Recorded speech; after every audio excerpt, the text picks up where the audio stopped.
UGC का आज जो सवर्ण समाज के लोग विरोध कर रहे हैं, ये उनकी नासमझी है या यूं कहें वर्चस्व की वो लड़ाई जो सदियों से चली आ रही है और आज भी वो दलितों पिछड़ों के साथ अन्याय कर रहे हैं और करते रहने देना चाहने के लिए इस तरह का ये आज हंगामा खड़ा कर रहे हैं। हर जगह जगह पर उनका विरोध हो रहा है।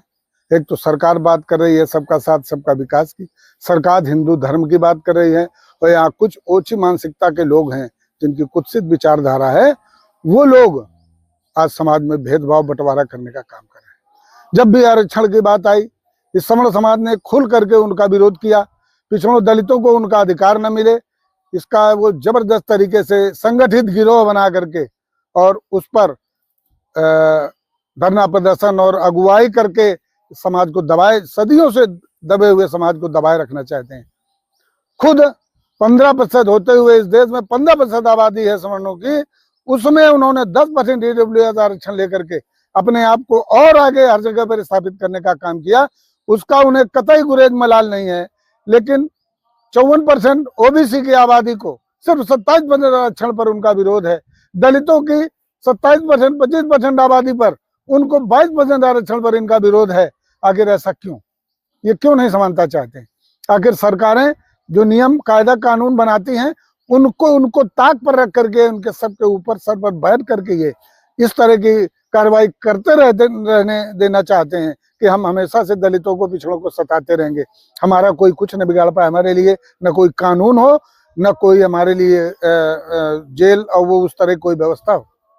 हम सर्वोपरि हैं, इस तरह का मैसेज दे करके समाज में ये गलत राजनीतिक सोच और गलत राजनीतिक विचारधारा और ये गलत इस तरह आपत्तिजनक जो प्रदर्शन करके ये हम लोगों को दबाना चाहते हैं, तब वो समय बदल गया है।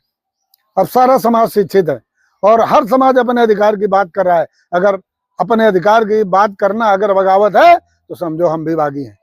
हम अपने हितों को लेकर के आज हम अपने बच्चों के, अपने आने वाली पीढ़ियों के हितों को लेकर हम लोग संजीदा हैं और हम लोग पूरी तरह से इस यूजीसी का विरोध करने वाला का विरोध करते हैं। अगर उनमें हैसियत है तो अपने लोगों से कह दें जो विधायक और सांसद का चुनाव लड़ते हैं कि दलितों का पिछड़ों का वोट नहीं लेंगे, सिर्फ सवर्णों के वोट से हम राजनीति करेंगे। चुनौती देते हैं उनको, वो आए और इस तरह की घोषणा करें, तब तो यूजीसी का विरोध करें, हम मान लेंगे। और इस तरह के देश में हालात पैदा हो रहे हैं, लग रहा है कि गृह युद्ध छिड़ेगा अगर लोगों के अधिकारों का हनन होगा।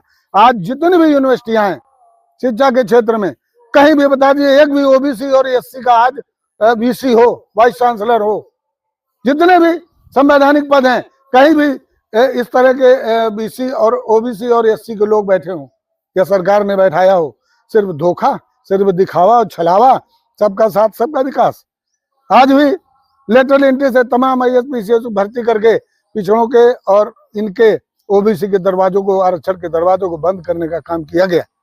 बराबर गलत काम हो रहे हैं, सरकारें आंख बंद करके बैठी हैं क्योंकि इनके ही लोग मजबूत पदों पर बैठे हैं और वो प्रश्रय दे रहे हैं ऐसी अराजकता वाली इन राजनीतिक ताकतों को जो पिछड़ों और दलितों को दबाए रखना चाहते हैं। जो सदियों से दबा हुआ समाज है, इसको आगे आने का मौका नहीं देना चाहते हैं। तो हम लोग भी बराबर निगाह रखे हुए हैं, मौका आएगा तो सड़क पर खेला होगा और इसकी जिम्मेदार सरकार होगी, इसके जिम्मेदार संवैधानिक पदों पर बैठे हुए राजनेता या उनके समाज के लोग होंगे।